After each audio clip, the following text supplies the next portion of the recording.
Esta aula do capítulo 6, verso 4 do Bhagavad Gita. E como eu disse, é um capítulo muito importante porque ele vai apresentar o sistema óctuplo de yoga, que é conhecido como Ashtanga Yoga. Então, muito obrigado pela presença de vocês. E para iniciar, então, eu lerei aqui o verso do texto 4. Antes disso, gostaria que vocês que estiverem me acompanhando entoassem juntos o mantra Om Namo Bhagavate Vasudevaya, Om Namo Bhagavate Vasudevaya, Om Namo Bhagavate Vasudevaya. O verso então é o seguinte. Hoje eu não apresentarei o verso à tela aqui pelo Instagram, porque estamos gravando aqui no YouTube, mas eu vou ler para vocês o texto todo. Depois, quem está no Instagram poderá assistir a aula gravada no YouTube. Yadahi nendriyarteshu na karmasu nanshajate sarva sankalpa sannyasi yogarudas tadachate. A tradução de palavra por palavra. Yadha, quando, hi, certamente, na, não, indriya, arteshu, na gratificação dos sentidos, na, nunca, karmashu, em atividades fruitivas, anusajate, se ocupa necessariamente, sarva sankalpa, todos os desejos materiais, sannyasi, renunciado, yoga arudha, elevou-se em yoga, tada, neste momento, uchate, disse que é. A tradução então é dada por Bhaktivedanta Swami Prabhupada.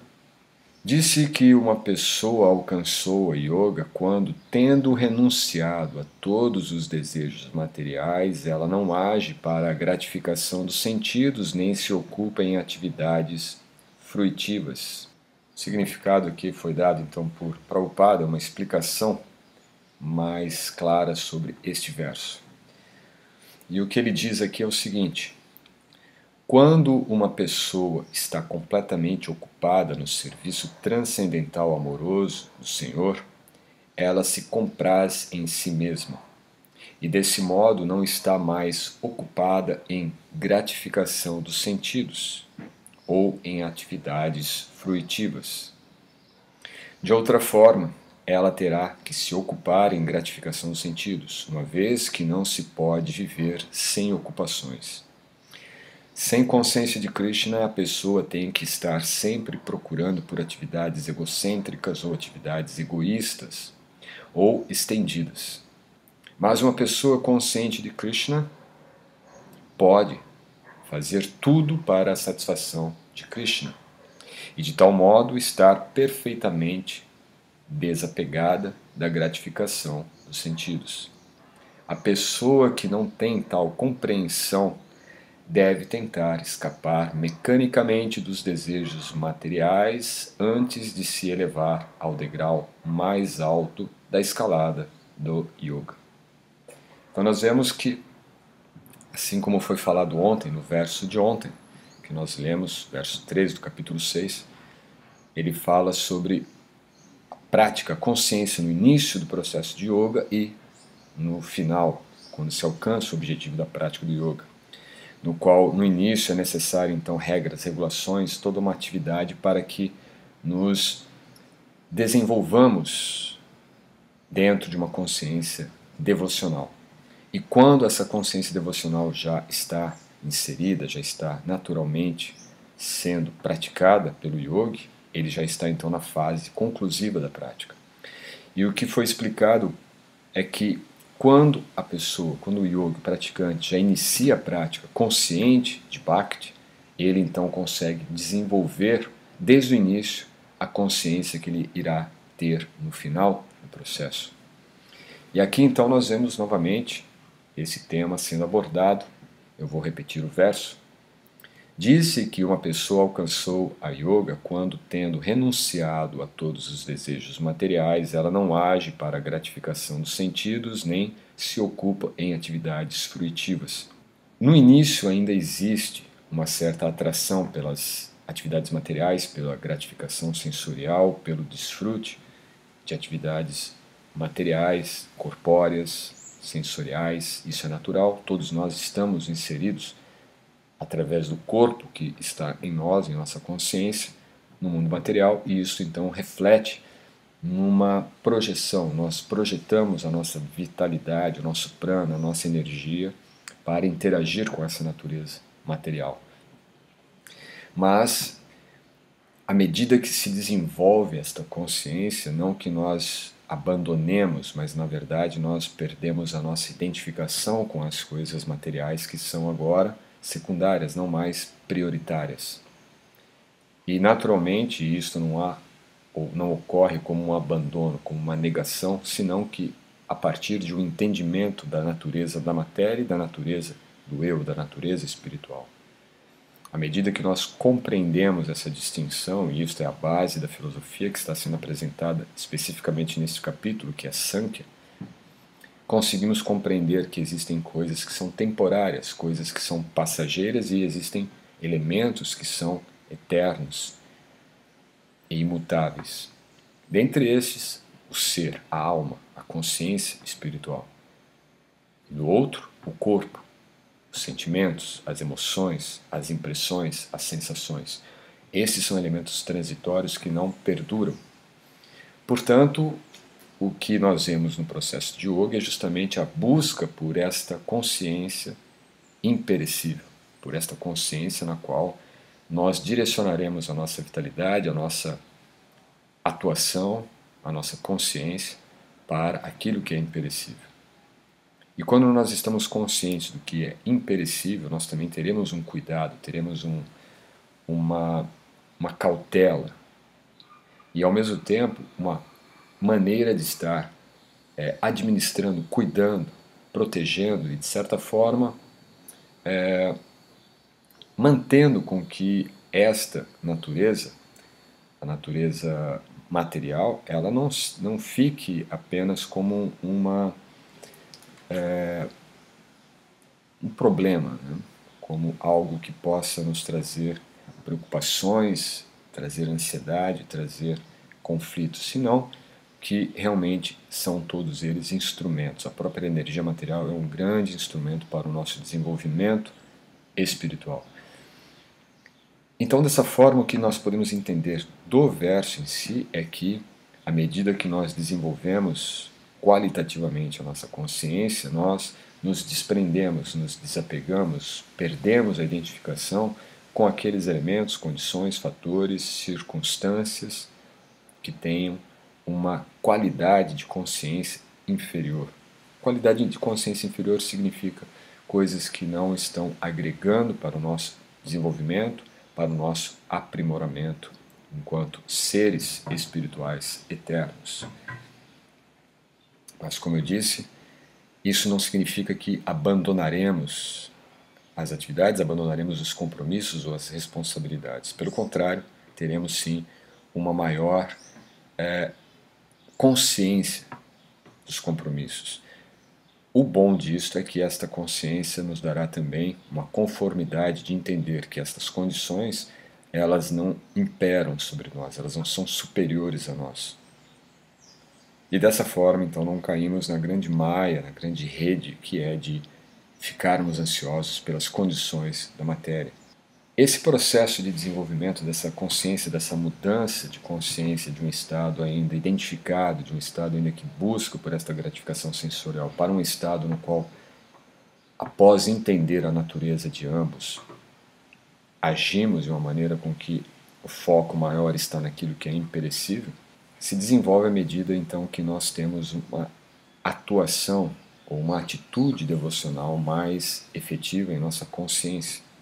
Como Prabhupada, por exemplo, coloca aqui no seu significado, na sua explicação, quando ele fala: sem a consciência de Krishna, a pessoa tem que estar sempre procurando atividades egocêntricas ou atividades egoístas ou atividades estendidas. Atividades egocêntricas ou egoístas são as atividades voltadas apenas ao eu, né, no qual nós achamos que nós somos muito importantes, somos o centro do universo.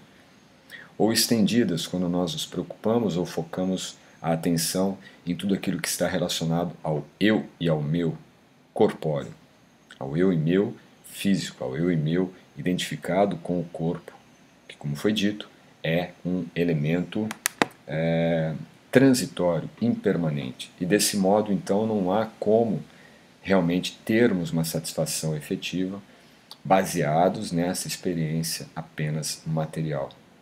E um ponto importante nisso é que nós não somos seres espirituais tendo experiências materiais. Nós somos seres espirituais tendo experiências a partir de um corpo que está em nosso ser, está em nossa consciência, está em nossa alma. Então, muitas vezes, se interpreta de forma um pouco equivocada de que somos, quando, do ponto de vista material, somos corpos materiais, seres materiais, buscando experiência espiritual. Mas, na verdade, nós somos a alma, passando por experiências materiais que estão presentes, estão sendo captadas, estão sendo realizadas através do corpo. Então, um ponto importante nisso é entender que o foco da nossa consciência deve sim estar direcionado para o aprimoramento destas qualidades da consciência. E isso significa então que nós estamos num processo de desenvolvimento da nossa consciência, de evolução da nossa consciência, sempre buscando um estágio de aprimoramento maior, de tirar aqueles elementos que são ruins, negativos, que são sombras, que são elementos que estão, na verdade, criando condições para que os modos mais inferiores, como tamas e também rajas, interfiram na nossa consciência e, dessa forma, evitemos de estarmos atuando no mundo visando sempre uma predominância, visando sempre uma atuação em função do ego, em função do nosso egoísmo, em função da nossa visão egocêntrica, mas, pelo contrário, sempre buscando de uma forma ou de outra estarmos estabelecidos em consciência original, em consciência do Supremo, em consciência de Deus. E aí o que Prabhupada explica nesse verso 4 do capítulo 6, é que se nós não estamos com esta consciência adequada, se não estamos em consciência de Deus, em consciência de Krishna, nós nos ocuparemos em atividades para gratificar o nosso ser, porque achamos que nós somos Deus. E quando nós entendemos que nós somos apenas uma parte integrante dele, somos um servo dele, nós então passamos a atuar de maneira a dar satisfação ao Supremo e não mais a buscarmos a nossa própria satisfação. Porque a nossa própria satisfação ela nunca é realmente realizada, porque é uma ilusão. A nossa consciência, a nossa mente, principalmente, nunca é satisfeita com as atividades materiais. O que satisfaz realmente é a alma, através de atividades espirituais. E dentre essas, como foi falado no verso, no início nós ainda temos envolvimento com a matéria, temos ainda atração pela gratificação sensorial, mas à medida que se desenvolve a consciência em Bhakti, dentro do processo de yoga, nós então nos desprendemos desse interesse egoísta e em vez de darmos e buscarmos satisfação para o ego pessoal, nós passamos a dedicar a satisfação do Supremo. E é este o objetivo final do yoga, é de tirarmos o foco do nosso próprio centro e direcionarmos ao Supremo, que na verdade é lançarmos a nossa visão um pouco mais adiante, tirarmos a nossa visão centrada num círculo muito estrito e restrito para um núcleo maior, um ponto de referência que transcende as nossas limitações físicas, sensoriais, cognitivas, intelectivas, e então passamos a ver que o Supremo, o Ser Absoluto, Deus, Krishna, o nome que você for dar, ele está em tudo, tudo está nele. E quando nós focamos em nós, nós estamos subtraindo a maior parte da realidade. Estamos subtraindo a maior parte da criação do Supremo. Logo, a realização, a paz, a satisfação que teremos disso, já que é subtraído, será muito diminuto, será muito pequeno, muito insatisfatório. Por isso não há satisfação dentro desse plano de consciência material. Só existe satisfação quando nós colocamos a nossa consciência no plano transcendente, no plano espiritual da nossa atuação, da nossa realização. E isso então dá toda a diferença para nós e para o mundo. Quando nós colocamos a nossa atuação para a satisfação do Supremo, estamos também realizando a satisfação de todo o ecossistema humano, todo o ecossistema do planeta, da vida, de todos os seres, que é o que nós buscamos. Então é isto. E aqui quando o Prabhupada conclui, né, no final desse significado, ele diz: a pessoa que não tem tal compreensão deve tentar mecanicamente os desejos, escapar mecanicamente dos desejos materiais, antes de se elevar ao degrau mais alto da escada do yoga. Quer dizer, não existe condições de evoluirmos no yoga antes de conseguirmos superar este apego, essa identificação pela gratificação sensorial. E, infelizmente, o que nós mais vemos hoje em dia dentro do ecossistema do yoga, dentro do mundo do yoga, dentro desse mundinho do yoga, é uma falsa projeção de autorrealização.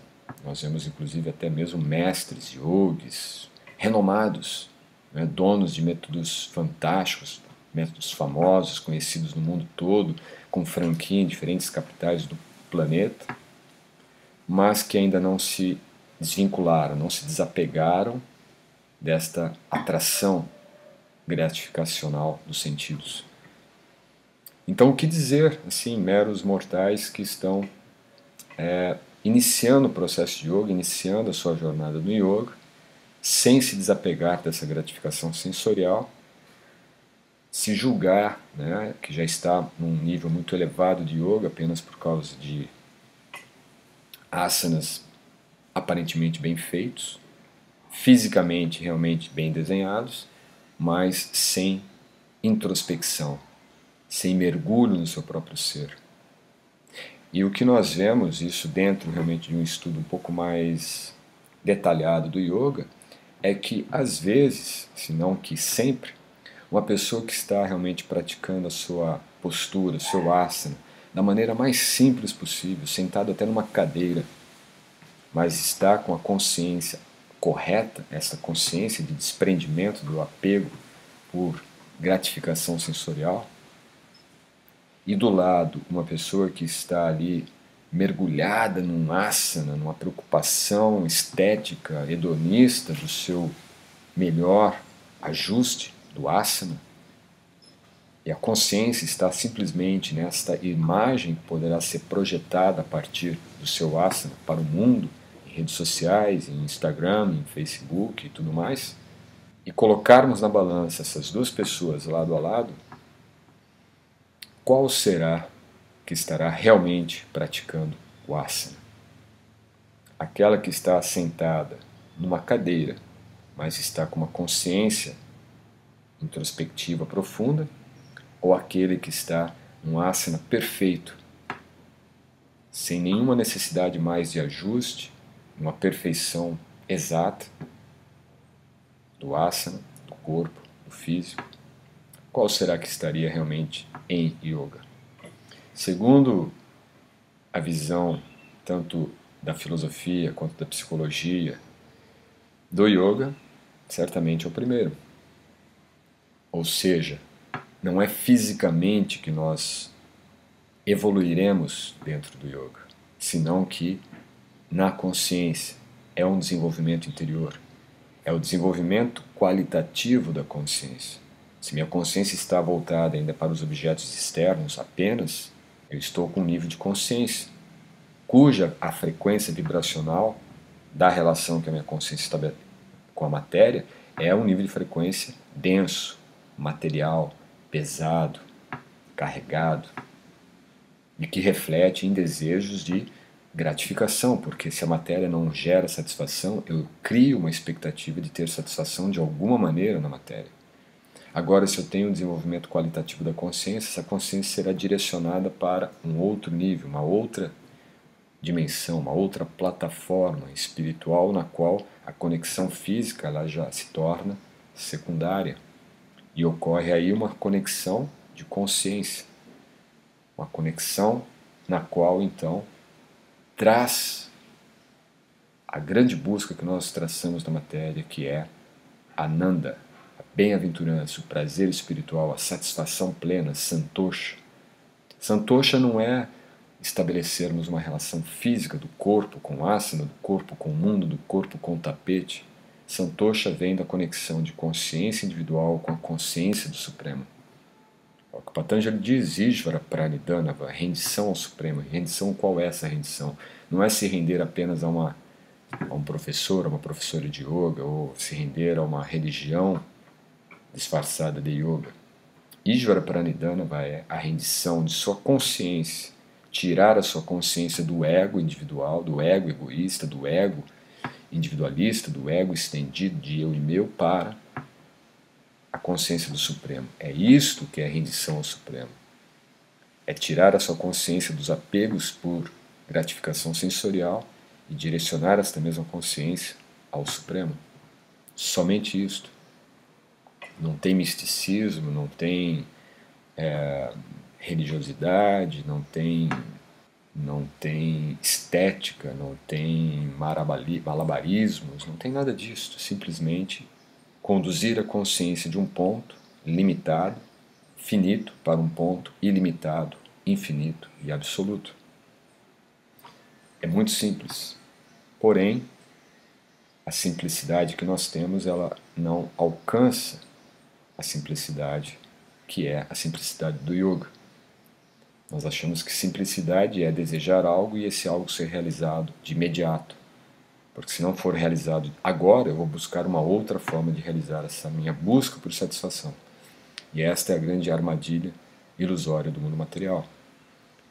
E é esta armadilha que Krishna diz aqui, que Prabhupada explica no significado, que o yogi deve desarmar desde o início. Desde o início nós temos que desarmar esta armadilha que prende os nossos sentidos, que prende os nossos desejos no plano material. E quando nós conseguimos desarmar esta armadilha, sim, a nossa consciência então ela se desenvolve e, desenvolvendo-se, alcançamos um outro nível de consciência, e aí sim, consciência em yoga. Então essa foi a leitura de hoje do verso 4 do capítulo 6 do Bhagavad Gita como ele é. Eu vou ler novamente o verso. Disse que uma pessoa alcançou a yoga quando, tendo renunciado a todos os desejos materiais, ela não age para a gratificação dos sentidos, nem se ocupa em atividades fruitivas. Agradeço sua atenção. Até o próximo vídeo. Namaskar.